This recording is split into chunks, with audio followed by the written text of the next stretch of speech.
눈보라가 몰아치는 한겨울밤, 추위에 떨며 쓰러진 거지 노인을 구한 청년.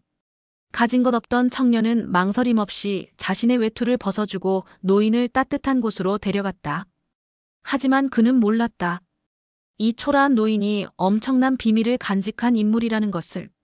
노인은 자신의 생명을 구해준 청년에게만 귀중한 보물의 위치를 알려준다. 청년의 선한 마음씨가 기적을 불러온 순간. 과연 그가 마주한 보물은 무엇이었을까? 인간의 선함과 운명이 교차하는 감동적인 이야기. 한겨울에 만나. 한양도성, 섣달 금음날 밤이었습니다.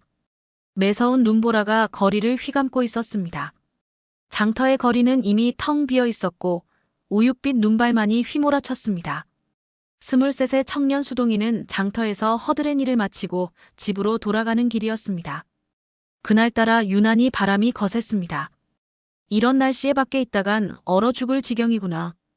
바람을 피해 처마 밑으로 몸을 숨기려는 순간이었습니다. 멀리서 희미한 신음소리가 들려왔습니다. 누구십니까? 수동이는 소리가 나는 곳으로 다가갔습니다. 거리 구석, 눈더미 속에 한 노인이 쓰러져 있었습니다. 남루한 차림의 거지 노인이었습니다. 이대로 두면 돌아가시겠구나. 수동이는 잠시 망설였습니다. 자신도 먹고 살기 힘든 처지였습니다. 하지만 이대로 노인을 두고 갈 수는 없었습니다. 할아버지, 정신 차리세요. 제가 모시고 가겠습니다. 수동이는 노인을 등에 업었습니다. 노인의 몸은 차갑게 식어 있었고 숨결도 희미했습니다. 가까스로 숨은 붙어 있는 상태였습니다. 조금만 버티세요. 우리 집이 멀지 않습니다. 수동이는 눈보라를 뚫고 노인을 업은 채 걸음을 재촉했습니다.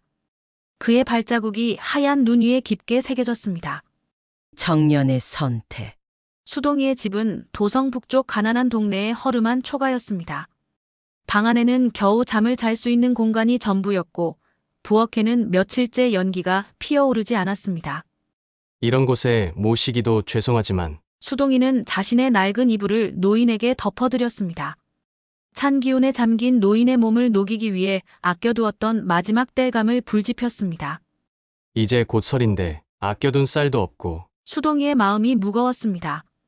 설을 앞두고 모아둔 돈으로 쌀을 사려 했는데 이제 그 돈으로 노인의 약을 사야 할 것 같았습니다. 하지만 어쩌겠습니까?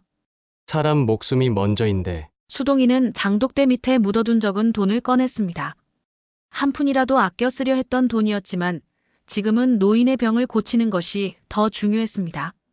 돈은 또 벌면 되지만 목숨은 다시 돌아오지 않으니까요. 그때 노인이 고통스러운 신음을 냈습니다. 수동이는 서둘러 약방으로 향했습니다. 한밤중이라 약방 문을 두드리는 것도 조심스러웠지만 노인의 상태가 걱정되어 용기를 내어 약방 주인을 깨웠습니다. 정성어린 간호. 사흘 동안 수동이는 한시도 노인의 곁을 떠나지 않았습니다. 장터의 일도 나가지 못했지만 지금은 노인의 생명이 더 중요했습니다. 할아버지, 이 약을 드셔야 합니다. 수동이는 정성껏 약을 다려 노인의 입에 한 숟가락씩 떠넣었습니다. 처음에는 의식이 없어 약도 넘기지 못하던 노인이 조금씩 반응을 보이기 시작했습니다. 이불이 젖었네요. 제가 말려드리겠습니다. 한밤중에도 수동이는 수시로 노인의 상태를 살폈습니다. 땀에 젖은 이불을 말리고 차가운 몸을 따뜻하게 해드리려 자신의 옷까지 벗어 덮어드렸습니다. 어머니께서 그러셨지. 병자를 돌볼 때는 정성이 약보다 더 중요하다고. 어린 시절 돌아가신 어머니의 말씀을 떠올리며 수동이는 마치 자신의 부모를 모시듯 노인을 간호했습니다. 이제 열이 좀 내리시는 것 같습니다. 나흘째 되는 날 노인의 몸에서 서서히 온기가 돌기 시작했습니다. 창백했던 얼굴에도 조금씩 혈색이 돌아왔습니다. 고맙구나. 내가 아니었다면. 마침내 노인이 첫마디를 하셨습니다. 수동이의 눈에는 기쁨의 눈물이 맺혔습니다. 신비한 이야기. 달이 밝은 밤이었습니다. 병이 조금 나은 노인은 수동이를 불러 이야기를 들려주었습니다. 젊은이, 내가 이런 모습이지만 사실 나는 100년 전 왕실의 보물을 지키던 관리였다. 노인의 목소리는 흔들렸지만 눈빛만은 또렷했습니다. 임진왜란이 일어나던 해 왕실의 보물을 숨기라는 명을 받았지. 그리고 그 위치는 오직 나만이 알고 있단다. 수동이는 노인의 말씀에 귀를 기울였습니다. 하지만 그의 마음에는 보물에 대한 욕심보다 노인의 이야기가 더 궁금했습니다. 100년이 지난 지금까지도 그 보물을 찾는 이들이 있지. 하지만 진정한 마음을 가진 이에게만 보물은 그 모습을 드러낸다네. 노인은 잠시 숨을 고르더니 계속 이야기를 이어갔습니다. 나는 그동안 많은 이들을 시험해 보았지. 하지만 모두가 욕심에 눈이 멀어 실패했다. 그런데 너는 내 마음이 다르구나. 수동이는 고개를 저었습니다. 저는 그저 어려운 분을 돕고 싶었을 뿐입니다. 바로 그것이야. 그 순수한 마음. 이제 나는 너에게 보물이 있는 곳을 알려주고 싶구나. 위험한 여저. 북악산으로 향하는 길. 수동이는 노인이 그려준 지도를 따라 걸음을 옮겼습니다. 한겨울의 매서운 바람이 산길을 휘감았습니다. 세 개의 바위가 포개진 곳을 지나 달빛이 비치는 연못을 찾으라 하셨지. 험한 산길을 오르는 동안 여러 차례 위험한 순간이 있었습니다. 깊은 계곡을 건너야 했고 가파른 절벽도 올라야 했습니다. 이상하다. 분명 이 근처일 텐데. 날이 저물기 시작했습니다. 어둠이 깊어질수록 산속은 더욱 음산해졌고 멀리서 짐승 소리가 들려왔습니다. 저기다. 마침내 노인이 말한 새 바위를 발견했습니다. 하지만 그 순간 예상치 못한 일이 벌어졌습니다. 다른 보물 사냥꾼들이 수동이를 발견한 것입니다. 내 놈도 보물을 찾으러 왔구나. 어서 지도를 내놓아라. 수동이는 위험에 빠졌지만 노인과의 약속을 지키기 위해 지도를 삼켜버렸습니다. 보물 사냥꾼들은 수동이를 묶어두고 떠났습니다. 이제 어떻게 해야? 그때 달빛이 구름 사이로 비치며 새로운 길을 비춰주었습니다. 첫 번째 시여. 달빛이 비치는 연못가에 도착한 수동이 앞에 갑자기 금덩이 하나가 나타났습니다. 주변에는 아무도 없었지만 바람 소리가 속삭이듯 들려왔습니다. 이 금덩이를 가지고 돌아가면 평생 부자로 살 수 있다. 하지만 더 큰 보물은 찾지 못하게 될 것이다. 수동이는 잠시 멈춰 섰습니다. 금덩이를 들어보니 꽤나 묵직했습니다. 이것만 있어도 당장의 가난에서 벗어날 수 있을 것 같았습니다. 이 정도면 어머니 산소에도 좋은 비석을 해드릴 수 있고. 하지만 그때 노인의 말씀이 떠올랐습니다. 진정한 마음을 가진 이에게만 보물은 그 모습을 드러낸다. 수동이는 깊은 생각에 잠겼습니다. 당장의 욕심을 채우는 것과 노인과의 약속, 그리고 더 큰 진실 사이에서 고민했습니다. 죄송합니다만 저는 이 금덩이를 가질 수 없습니다. 수동이는 금덩이를 다시 연못에 던졌습니다. 그 순간 연못의 물이 갈라지며 새로운 길이 나타났습니다. 내 마음이 순수함을 보여주었구나. 어디선가 노인의 목소리가 들려왔습니다. 두 번째 시여. 갈라진 연못 속으로 들어선 수동이 앞에 어두운 동굴이 나타났습니다.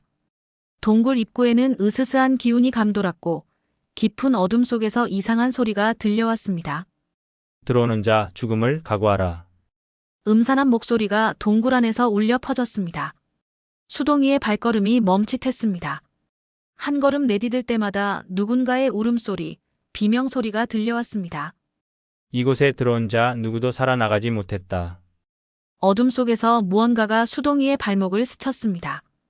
차가운 손길 같기도 하고 뱀 같기도 했습니다. 공포에 질린 수동이의 등줄기로 식은땀이 흘렀습니다. 돌아가. 돌아가. 유령처럼 흰 형체들이 나타났다 사라졌습니다. 하지만 수동이는 마음을 다잡았습니다. 두렵지만 노인을 위해 이 시험을 통과해야 한다. 수동이는 떨리는 다리를 이끌고 한 걸음 앞으로 나아갔습니다. 그때 동굴 끝에서 희미한 빛이 보였습니다. 두려움을 이겨낸 자에게만 길이 열리리라. 어둠이 걷히고 새로운 통로가 나타났습니다. 수동이는 자신의 두려움을 이겨낸 것입니다. 마지막 시여.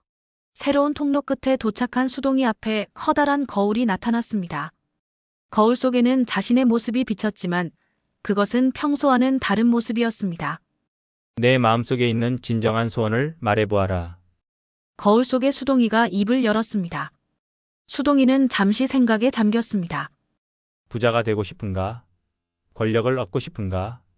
아니면 명예를 바라는가? 거울 속에는 금은 보화가 가득한 모습, 높은 벼슬에 오른 모습, 사람들의 추앙을 받는 모습이 차례로 비쳤습니다. 사실 저는 그저 수동이는 잠시 망설이다 진심을 털어놓았습니다. 제가 만난 사람들이 행복했으면 좋겠습니다. 노인께서 건강을 되찾으시고 장터의 가난한 이웃들이 굶지 않았으면 그것이 제 진정한 소원입니다. 순간 거울이 밝게 빛나기 시작했습니다. 내 마음속에 이미 가장 귀한 보물이 있구나. 거울이 활짝 열리며 그 안에서 따뜻한 빛이 흘러나왔습니다. 보물의 발견. 거울 속에서 흘러나온 빛이 수동이의 가슴에 스며들었습니다. 그러자 신기한 일이 일어났습니다. 그동안 보지 못했던 것들이 보이기 시작했습니다. 장터의 가난한 아이들 눈에서 반짝이는 희망의 빛, 다친 노인의 얼굴에 스치는 감사의 미소, 서로를 돕는 이웃들의 마음에서 피어나는 따뜻한 기운까지. 이것이 진정한 보물이었던 걸까요? 수동이의 눈앞에 작은 구슬 하나가 나타났습니다. 구슬 속에는 은은한 빛이 담겨 있었습니다. 이 구슬은 보는 이의 마음을 비추는 마음의 거울이다. 내가 지닌 선한 마음이 이 구슬을 깨워낸 것이지.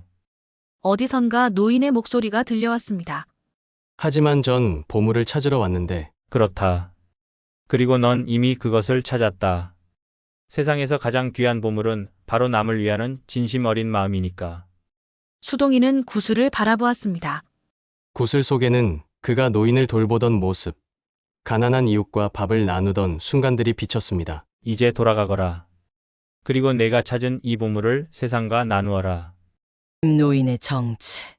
수동이가 집으로 돌아왔을 때 노인은 이미 사라진 뒤였습니다. 하지만 그 자리에는 은은한 푸른빛이 맴돌고 있었습니다. 그대가 돌아왔구나. 노인의 목소리가 들려왔고 푸른빛 속에서 노인의 모습이 나타났습니다. 하지만 그것은 수동이가 알던 거지 노인의 모습이 아니었습니다. 놀라지 마라. 나는 이 산의 산신이니라. 노인의 모습은 점점 빛나는 모습으로 변해갔습니다. 수동이는 놀라서 엎드렸습니다. 일어나거라. 나는 100년 동안 진정으로 선한 마음을 가진 사람을 찾고 있었다. 그리고 마침내 너를 만났지. 산신은 수동이에게 다가와 그의 어깨를 토닥였습니다. 보물을 찾으러 온 이들은 많았지만 그들은 모두 욕심에 눈이 멀어 있었다. 하지만 너는 달랐다. 거지 노인의 목숨을 살리기 위해 자신의 전 재산을 아낌없이 쓴 그 마음. 수동이는 고개를 들어 산신을 바라보았습니다. 이제 내가 가진 그 마음의 보물로 더 많은 이들을 도우며 살아가거라. 그것이 바로 내가 100년 동안 찾아 헤매던 진정한 보물의 주인이니. 마음의 보물. 봄이 찾아온 장터 수동이의 작은 가게 앞에는 늘 사람들이 모여들었습니다. 마음의 구슬을 지닌 후로 수동이는 사람들의 마음속 고민을 읽을 수 있게 되었습니다. 아이고, 수동이 도령. 우리 아들놈이 아파서. 수동이는 구슬을 통해 그 아이의 병을 볼 수 있었고 적절한 약재를 구해다 주었습니다. 장사가 안 돼서 먹을 것이 없는데. 수동이는 자신의 쌀을 나누어 주었고 일자리도 소개해 주었습니다. 그의 작은 도움이 이웃들의 삶을 조금씩 변화시켰습니다. 참 이상하지. 수동이를 만나면 마음이 따뜻해지고 희망이 생기는 것 같아. 사람들은 수동이를 마음 밝은 청년이라고 불렀습니다. 그의 선한 마음이 다른 이들의 마음도 밝게 만들었기 때문입니다. 제가 가진 것은 많지 않지만 우리 함께 나누며 살아요. 수동이의 작은 실천은 장터 전체로 퍼져나갔습니다. 사람들은 서로 돕고 나누는 것의 기쁨을 알게 되었고 장터는 점점 더 따뜻한 곳으로 변해갔습니다. 새로운 시작. 세월이 흘러 수동이의 머리에도 서리가 내렸습니다. 하지만 그의 마음속 보물은 더욱 빛나게 되었습니다. 장터에는 마음 밝은 노인이라 불리는 수동이를 찾아오는 사람들의 발길이 끊이지 않았습니다. 그들은 모두 수동이에게서 위로와 희망을 얻어갔습니다. 스승님, 저도 스승님처럼 살고 싶습니다. 젊은이들이 수동이를 찾아와 제자가 되기를 청했습니다. 수동이는 그들에게 자신이 깨달은 진리를 전했습니다. 진정한 보물은 금은보화가 아니라 바로 너희들 마음속에 있단다. 서로를 위하는 따뜻한 마음. 그것이 이 세상에서 가장 값진 보물이지. 이제는 수동이의 제자들이 곳곳에서 어려운 이들을 돕고 있습니다. 그들의 마음속에도 작은 보물이 빛나기 시작했고 그 빛은 끝없이 퍼져나갔습니다. 지금도 북악산에 달이 뜨면 산신의 미소가 은은하게 비친다고 합니다. 긴 이야기 들어주셔서 감사합니다. 구독과 좋아요, 알림 설정도 부탁드립니다. 저는 다음 이야기로 돌아오겠습니다. 안녕히 계세요.